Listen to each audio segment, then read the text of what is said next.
Hello watch people, this is Hector with Winding Crowns, and today we have the full review of the Citizen Promaster Tough, the BN0211-50E. But first, roll the intro.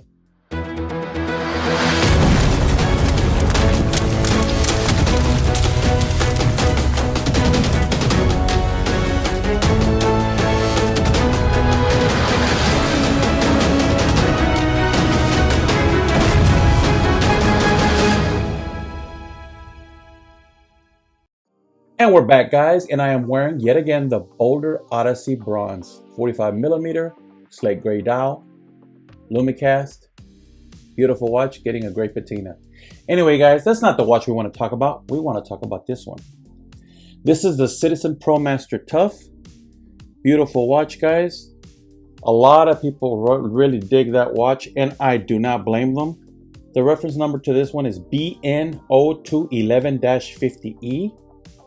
But we all know it as a Promaster Tough by Citizen. It is an awesome watch, guys. Of course, it's running the Echo Drive, which is by now very well known.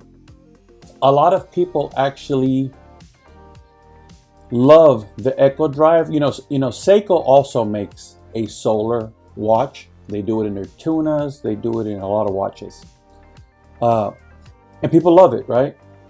But what I hear in the forums and Discord and everywhere else, guys, I just know that a lot of people love the Seikos for the autos, whether it be the 4R36 or 35, or the simple movement in, say, SKX 007, 009. You know, they love them for their autos. Then, of course, you got the micro brands using their auto, the Seiko auto movements, but NH35, NH36, and so forth, right? Everybody loves that, but when it comes to the solar, they have their following, and I love the Seiko Solars, but most people really, when they lean solar, they lean towards Echo Drive. And I don't know, maybe chime in the comments if I'm wrong, but I really feel like I hear more people say if they're going to get a solar, they lean towards the Echo Drive. And they're tried and true. Like, you know, that's not a new technology anymore. Citizen's been doing it for a while, and they've perfected it. So this is what this watch has. It's solar, so it's going to keep perfect timing.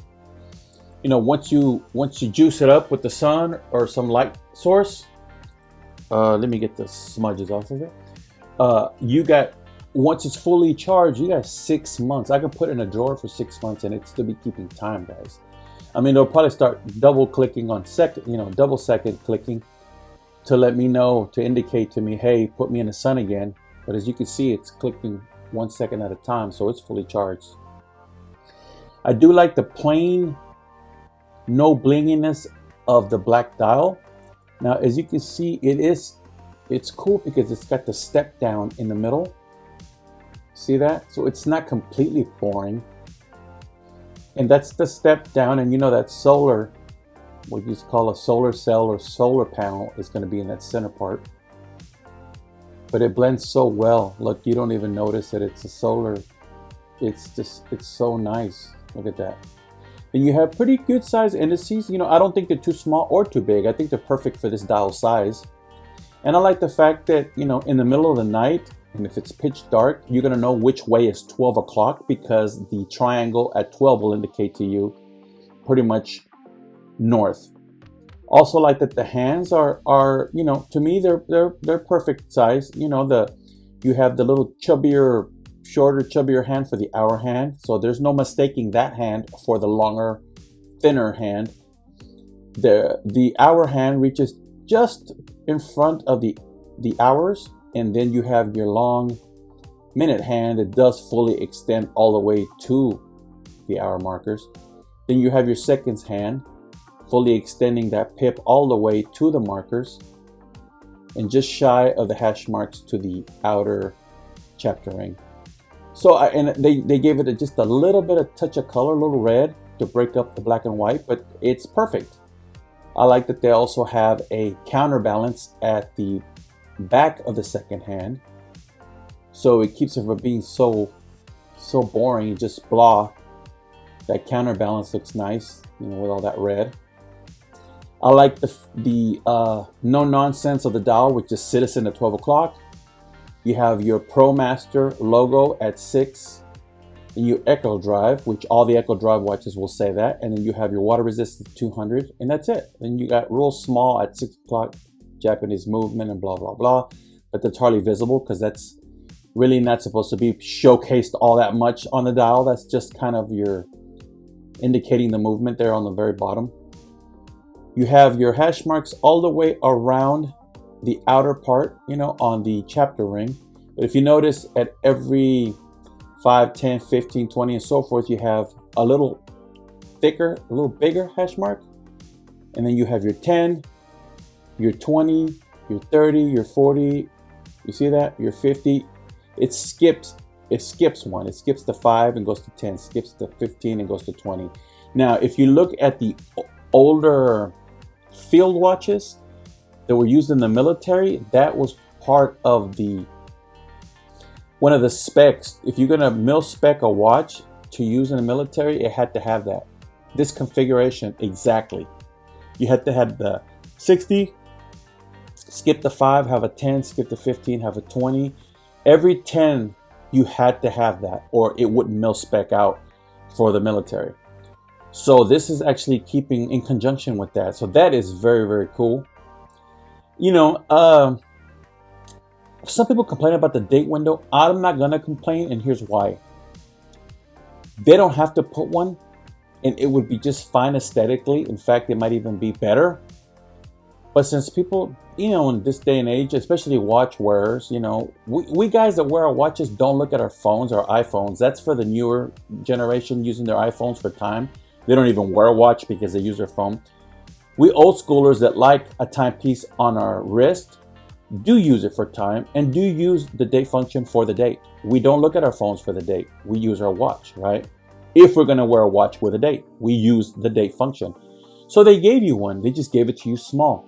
And if you look closely, look from afar, it just looks like another, just an indice like the other side. So aesthetically, it actually is very pleasing, and it's not like the date is so far out there that it messes up the whole look of the dial. You don't really notice it. It just disappears in the background. But if you want to look at the date, it's there for you. There it is. But if you don't want to think about the date, it's gone. So I'm not complaining. I actually like it. I like that the bezel has no polish. It is brushed, circular brushing. But then if you look as I turn it, see that next dimension to the bezel is like a bead blast. See, look. That's not really brushed. See how it's hazed? But then you see the brush lines on the top. You see the brush lines on the lugs. You see them on the bracelet. And I like that it has like a chamfered edges on the inner part of the H-link. But they're also brushed. They are not high polished chamfered edges. There's no chamfered edges at the end of the link, but on the inner part of the link right here, it does have chamfered edges. Let's see if we can see them a little bit better. So, yeah, I mean, but it's toolish. It's toolish because it's all brushed. And they have the arrows, so they just basically, they're not pin and collar. They're just like a split pin. You just push it out, push it back in. But I do like the fact that they didn't go with an oyster. Everybody uses the oyster style bracelets on their watches. And I like the fact that they used H-link, but that the H-link in the center is a little raised and chamfered. Nice. This part of that bezel is the only bead blasted part. I also like that they weren't boring with their lugs, that they gave it like a little dip down. See that? So it's not like any other typical type, you know. That's why with boulders, you love them or hate them, because see how they drop off? Either you love the bold design and all the angular, really brutish design of a boulder, or you don't. Either you like all the angles or you don't. It's brutish, yes, but either you like it or you don't. That's why some people, they don't like the they like the turtle because of the smoothness, but they don't like the some people don't like the samurai because it's too angular and too brutish in design. I do like it. This is kind of an in-between because it's so normal if you look, but then you look at the lug and it has that little angular look to it. See that? Where it chops down. Very cool. It's subtle, but it's cool. Just a very well done watch. It's, like I said, monocoque case. So what I mean by that is that there is no case back. It is one solid piece. There is no case back to remove. It's solid, 100% solid. It's a Citizen Watch Company. Sorry guys, I'm having problems focusing this thing today. Water resistant, 20 bar, Japan movement. And the cool thing about this watch, guys, is right there. Sapphire crystal. Most, of course, most Seikos, what are they? Most Seikos are not sapphire, and most Citizens are not sapphire. This is one of few. They do make some, but this is one of few that is sapphire. Also, guys, this is a 42 millimeter case. 51, let me check. 51, it slipped off, but it's, let me see guys, so sorry.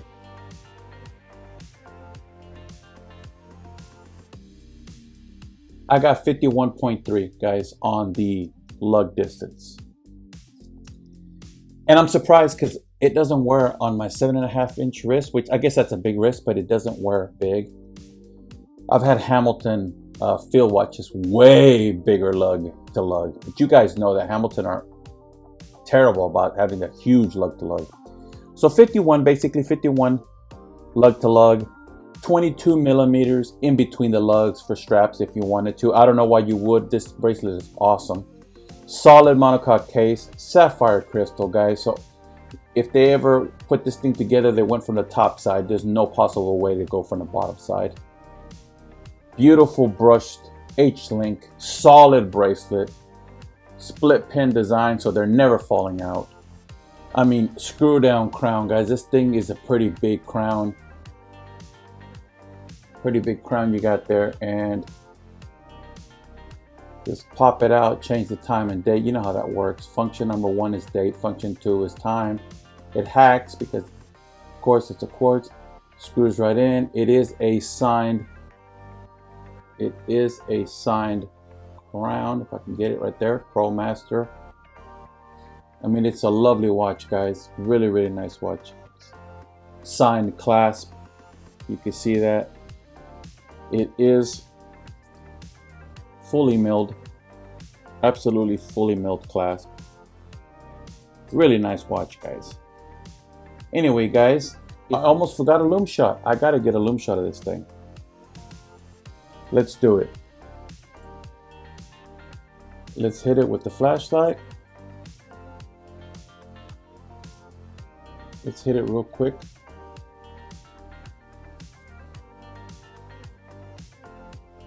Let's check it out. Look at that, guys. Let's get it. Look at that. You notice that? Let me see if I can get a little bit of zoom in here. As you can see, you have that yellowish green superluminova for the triangle and the indices, the hour hand and the second hand taken away there. But the minute hand, which is the one you would use for diving, right? Because that's the one you don't clock your dive by. The hours you clock. That minute hand, the longer minute hand is blue. So that's BGW9. So that's really cool that in the middle of the night, you want to look at the time. You're not going to confuse the time because your hour hand is fatter and shorter. Your minute hand is longer and thinner, and it is blue. So they're like, there's no way you could tell the time incorrectly. We're going to put you a long ass blue hand and a short stubby greenish yellow So, I mean, if you mess up the time, you dumb, okay? Because we couldn't put it any more plain for you. So that's an awesome looking Lume configuration, guys. Anyway, let me get the lights back on, guys. So there you have it, guys. Thanks for being with me.